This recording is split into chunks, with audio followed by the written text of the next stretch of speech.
Malik Warren's cabin shook in the blizzard. At 10:45 p.m., he sheltered a freezing Vivian Montgomery, even as her company's eviction order hung over his head. People despised Malik for his race and debt. Yet, the former inspector only wanted to protect his young daughter and save a life with his last wool blanket. But a dark conflict arose. Her $580 million company, Aegis, wanted to destroy his home. They also covered up the bad steal that killed his wife, Gabrielle, 14 months ago. Now, Malik fought a lonely battle against a corrupt system, anonymous threats, and media lies spun by the rich. Will the sudden arrival of Vivian's billionaire daughter save his family or destroy them forever? And after that door slammed shut, the wind kept clawing at the wood. Snow hissed through a crack near the hinge.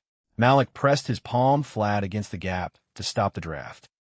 Inside, the cabin smelled like pine smoke and wet wool. A pot of bone broth simmered on the old stove. 6-year-old Aaliyah sat on the floor, hugging her knees. Her backpack strap had torn again that morning. Malik knelt beside her with a needle and thread. His fingers were thick and rough from years of gripping steel beams. He worked the needle through the fabric with slow, careful stitches. "Almost done, baby girl," he said. His voice stayed soft, even though his back ached from the cold. He glanced at his phone. The screen had a long crack across the corner. The banking app showed a number that made his stomach drop. $215. 14. 3 overdue notices sat under a stack of old blueprints on the table. Those blueprints once meant something. Now they just gathered dust. 2 weeks ago, a crew of contractors at Evergreen Ridge had laughed in his face. He had refused to sign off on a building inspection. The steel beams did not meet code. They call him a troublemaker. One man spat near his boots and called him a slur under his breath. After that, no contractor in the county would hire him. Malik finished the stitch and tied it off. Aaliyah tested the strap with a small tug. It held. She smiled, and for a moment, the cold outside did not matter. He tucked a blanket around her shoulders. It was the last one Gabrielle ever made. The yarn had gone soft and thin from years of use. He thought about the mortgage papers again. 3 months behind. The bank had already sent a warning letter. He needed to keep this cabin standing, not just for shelter, but because it was the last piece of Gabrielle still in the world. He pushed the thought away and stirred the broth. Malik used to hold a good job. He spent 11 years inspecting steel and concrete across the county. He signed off on schools, bridges, and office towers. People once trusted his eye. He could spot a weak weld from 30 feet away. Now his old badge sat in a drawer and used and forgotten. The wind rattled the window frame. Somewhere outside, a loose shutter banged against the wall in short, uneven beats. Malik listened to it for a moment. The sound reminded him of the sight alarms he used to hear on the job. Those days felt far away now. He glanced at Gabrielle's photo on the shelf. Her smile still looked warm, even in an old, faded picture. She used to tell him that skilled hands never stay poor forever. He wanted to believe her. Tonight, with $215. 14 to his name, belief felt harder than usual. Aaliyah yawned and leaned against his arm. Her small fingers smelled like the wool blanket, and her hair smelled like wood smoke. Malik wrapped an arm around her shoulders. Whatever tomorrow brought, he told himself, tonight she would sleep warm. Then, at 10:45 p.m., a sound tore through the storm. Metal screeched against metal somewhere near the highway. The noise came from less than 50 yards from the cabin. Malik froze for half a second. Aaliyah looked up, her eyes wide. "Stay right here," he told her. "Do not move from this spot." He grabbed his old flashlight and a battered coat. The wind slammed into him the second he opened the door. Snow stung his face like small needles. He pushed forward through drifts that reached his knees. His flashlight beam bounced across white, empty road. Then he saw it. A black Cadillac Escalade lay on its side in a ditch. One tire still spun, slow and useless against the falling snow. Malik ran toward it, his boots crunching through ice. He could hear a faint moan from inside the wreck. He smashed the driver's window with the flat end of his hammer. Glass sprayed across the snow. Inside sat an elderly woman, her lips pale blue, her breathing shallow and uneven. Her silver hair was matted, with blood near her temple. Malik reached in and unbuckled her seatbelt with steady hands. "Ma'am, can you hear me?" he asked. She did not answer. He lifted her out carefully, cradling her against his chest.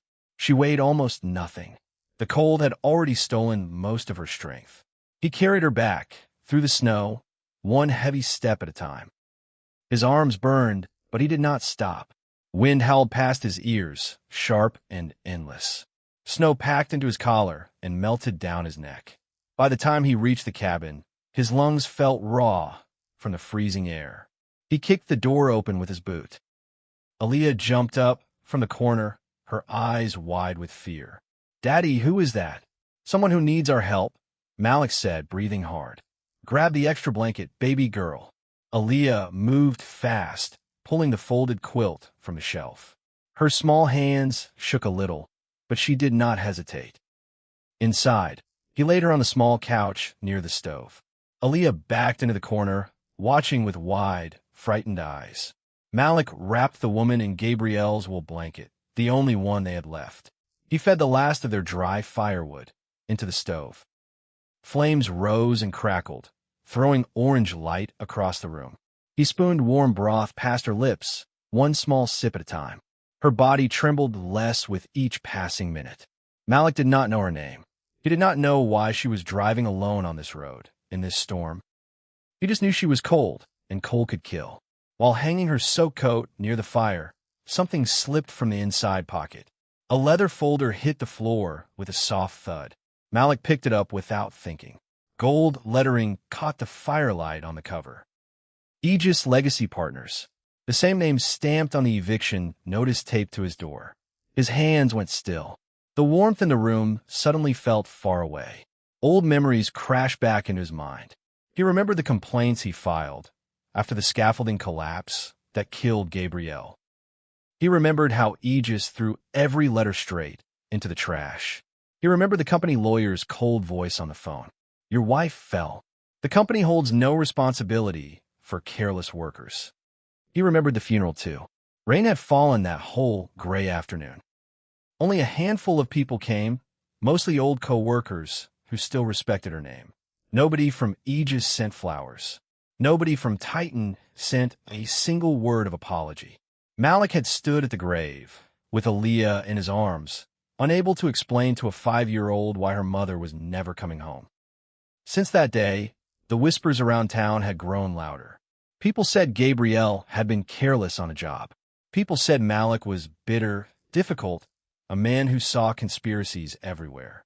Every contractor who once respected his signature now crossed the street to avoid him. He carried that weight quietly, the way he carried everything else. Malik stood by the fire, gripping the folder, so tight his knuckles turned pale. Part of him wanted to drag this stranger back out into the storm. Part of him wanted to call the local sheriff and let someone else deal with her. He feared what would happen if anyone learned an Aegis executive was inside his home. Would they say he kidnapped her? Would they take Aaliyah away? His daughter's small hand slipped into his. She looked up at him, her voice barely a whisper. "Mom used to say the fireplace never gets to turn cold people away." "Right, Daddy." Something in his chest loosened.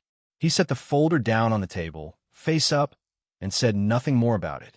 He stayed awake through the night, checking the woman's breathing, feeding the fire, and watching the storm rattle the windows. By 5:30 in the morning, the woman's eyes fluttered open. She blinked at the low wooden ceiling, confused. This was not a hospital room.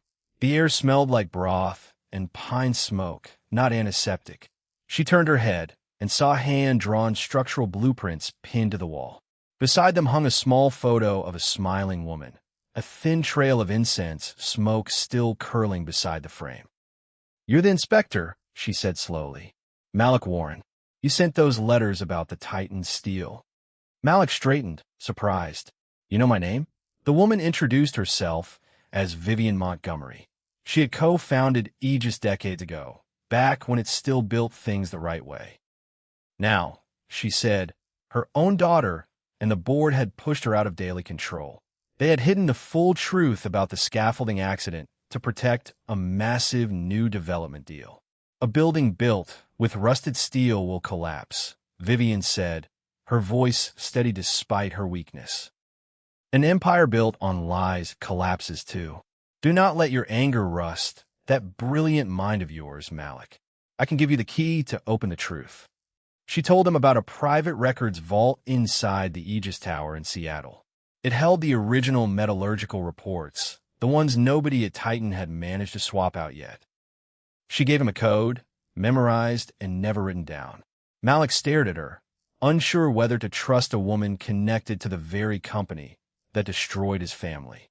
But her eyes held no performance in them, only exhaustion and something like guilt. "Why would you help me?" he asked. "Your name is on the same letterhead that ruined my life." Vivian's hands tightened around her cup of broth. "Because I built that company to build things, not to bury the truth. I did not know what they did to your wife until 3 days ago. I have not slept since." Her voice cracked slightly on the last word. Malik studied her face for a long moment. He saw no trick there, only an old woman carrying a weight she could no longer hold alone. "The vault code will not work forever," Vivian added. "Once my daughter's people realize I am gone, they may change the locks. You need to move fast, Malik." At 8:15 that morning, the storm outside grew quiet for a moment. Then engines roared up the snowy driveway. 3 black Lincoln Navigators pulled to a stop outside the cabin. A woman stepped out first, dressed in a tailored coat that looked wildly out of place against the snow. Bodyguards and a sharp-suited lawyer followed close behind her. Victoria Montgomery walked into the cabin like she owned it. Her eyes swept over the small space, over her mother wrapped in a worn wool blanket, over Malik standing near the stove. Her jaw tightened with suspicion.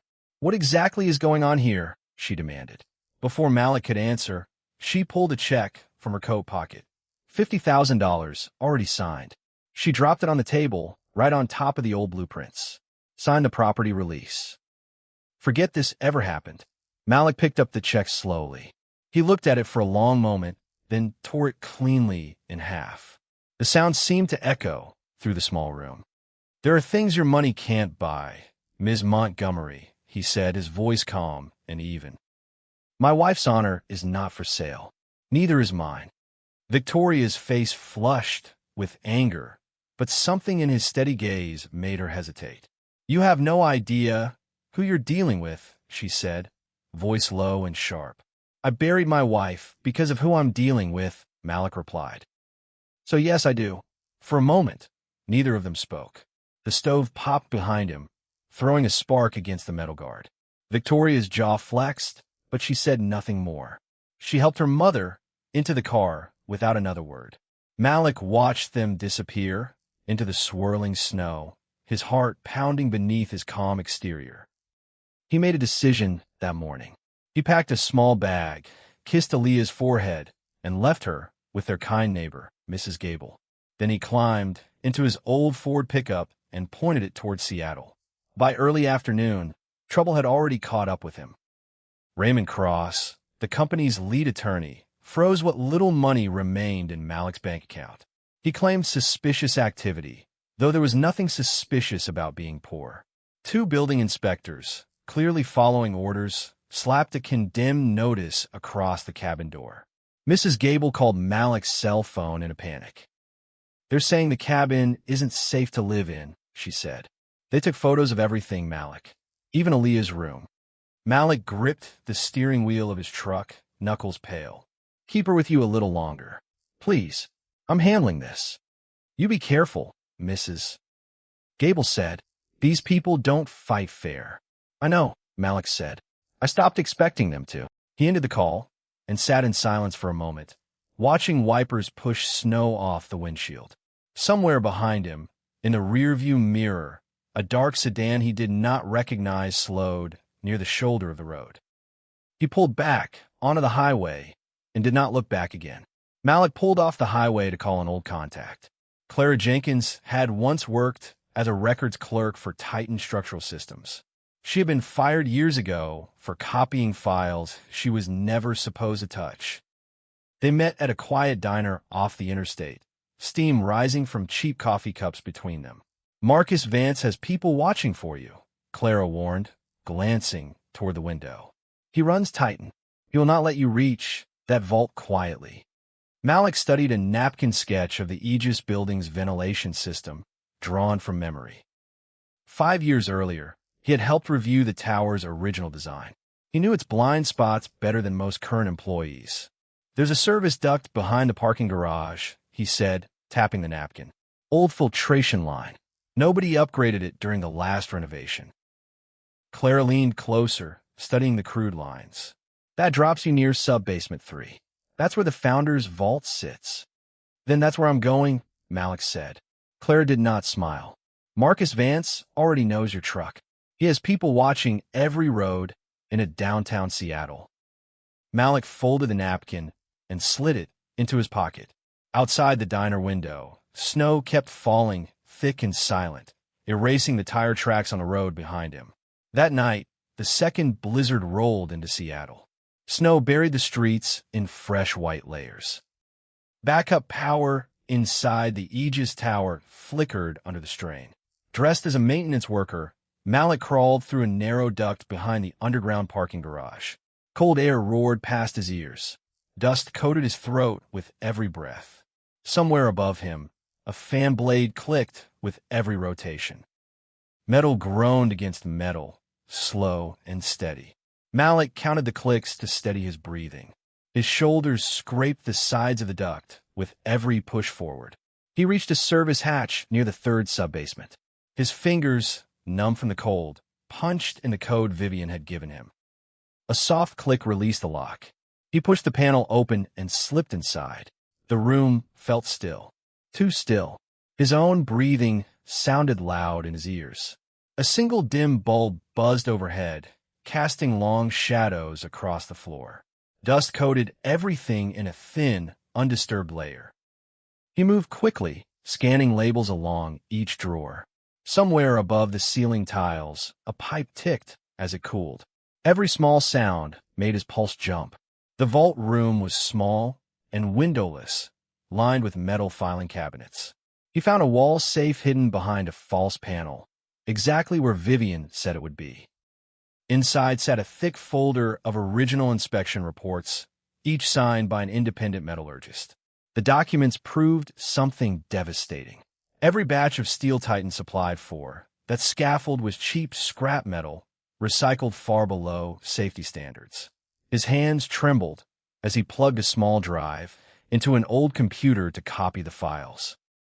Then a shadow fell across the doorway. Raymond Cross stood there, flanked by 3 armed security guards. His smile carried no warmth at all. "Mr. Warren," Cross said, "you have made a very serious mistake tonight." He did not raise a hand toward Malik. Instead, he pulled out a photograph and held it up. Aaliyah, playing in Mrs. Gable's backyard, unaware anyone was watching her. "Hand over that drive," Cross said quietly. "Sign the confidentiality agreement, or I will call the police right now. Breaking and entering. Corporate theft. And I promise you, child services will take a very close look at a father who cannot even keep the lights on." Malik's knees buckled. He sank to the floor, gripping the drive, so hard his palm ached. Every nightmare he carried, since Gabrielle's death, rushed back at once. Losing Aaliyah felt worse than any threat these men could throw at him. His fingers brushed the small ring hanging from a chain around his neck. Gabrielle's wedding ring. Warmth spread through his chest despite the fear choking him. Silence. Then his own heartbeat, loud in his ears. He would not let her death mean nothing. In one fast motion, Malik slammed his palm against the emergency fire suppression switch on the wall. A blast of white CO2 gas filled the room instantly. The guards stumbled backward, coughing and disoriented. Malik shoved past the nearest one and bolted for an open elevator shaft still under repair. He climbed down, through the gap, hand over hand, ignoring the burn in his shoulders. By 1:15 in the morning, He reached an abandoned warehouse near the Seattle waterfront. Clara was already waiting, her laptop glowing in the dark. Malik plugged in the drive with shaking hands.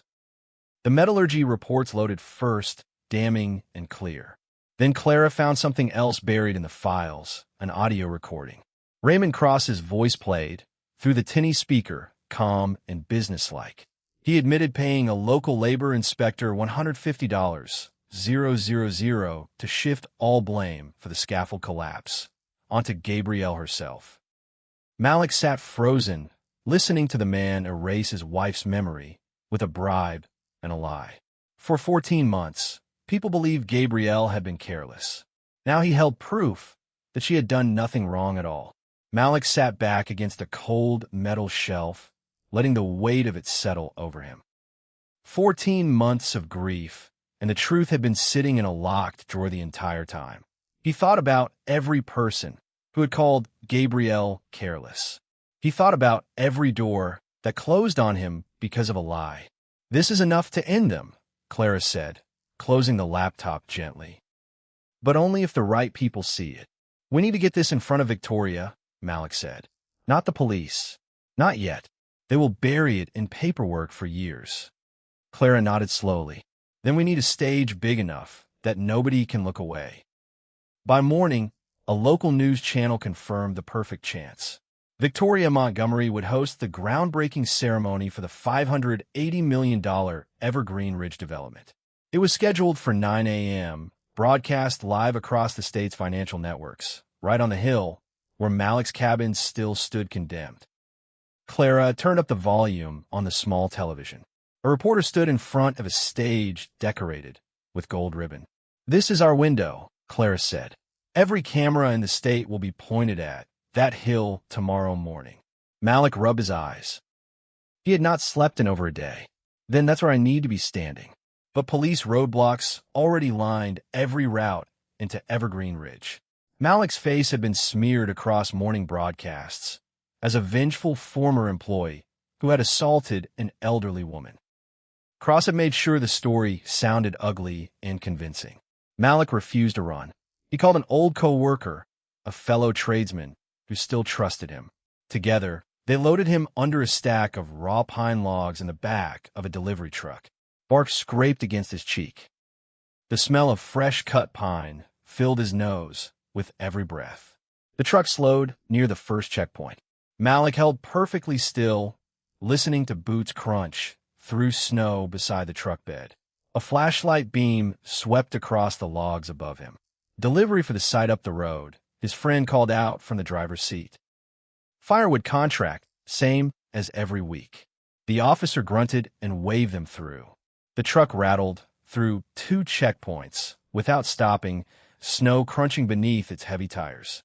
Malik did not breathe easy until the second roadblock disappeared behind them. At the ceremony, Victoria stood at a podium in a crisp white coat, a golden shovel in her gloved hand.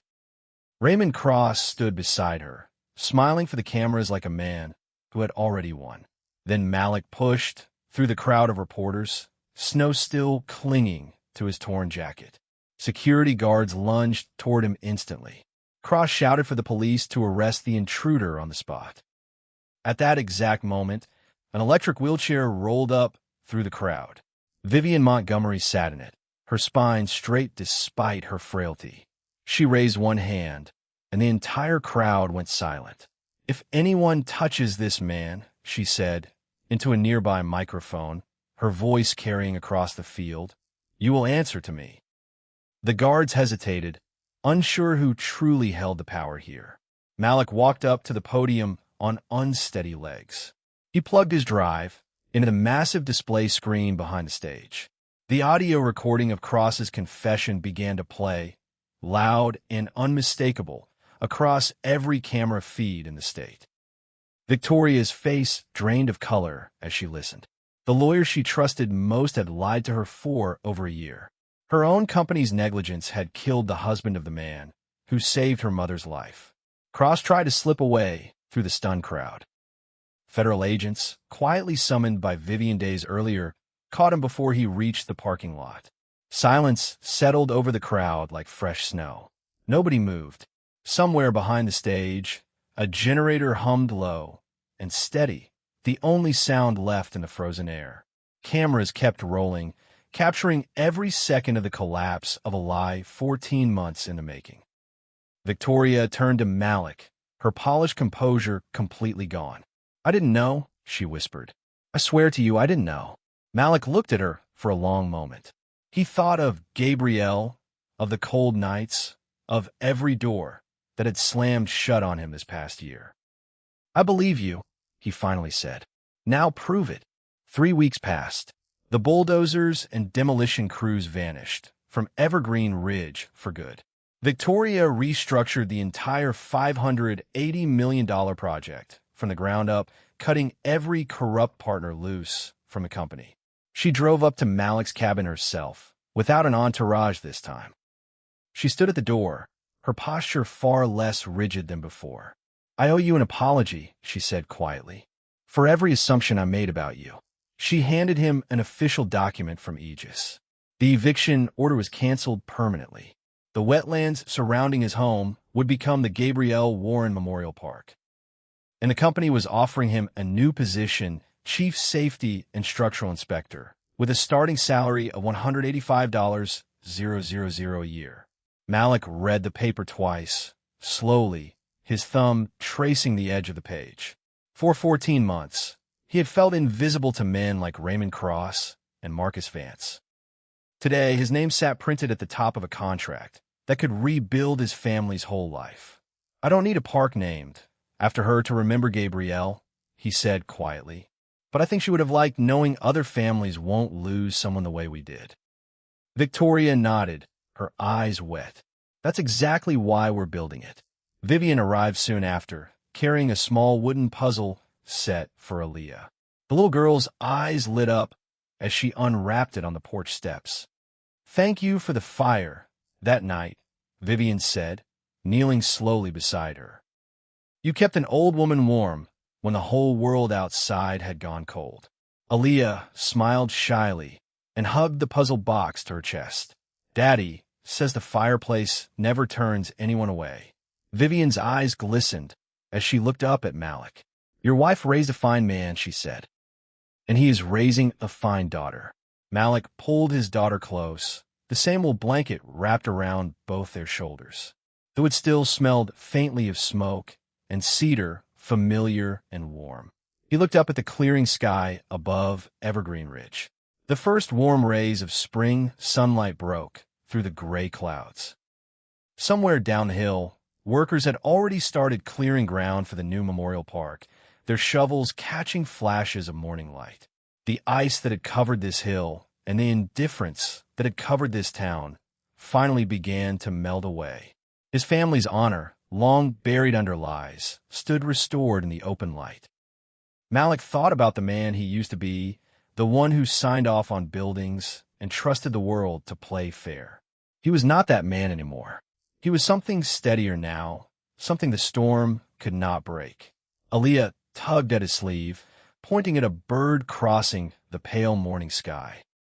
He watched it fly, and for the first time in 14 months, he let himself believe things could stay this quiet, this whole, this warm.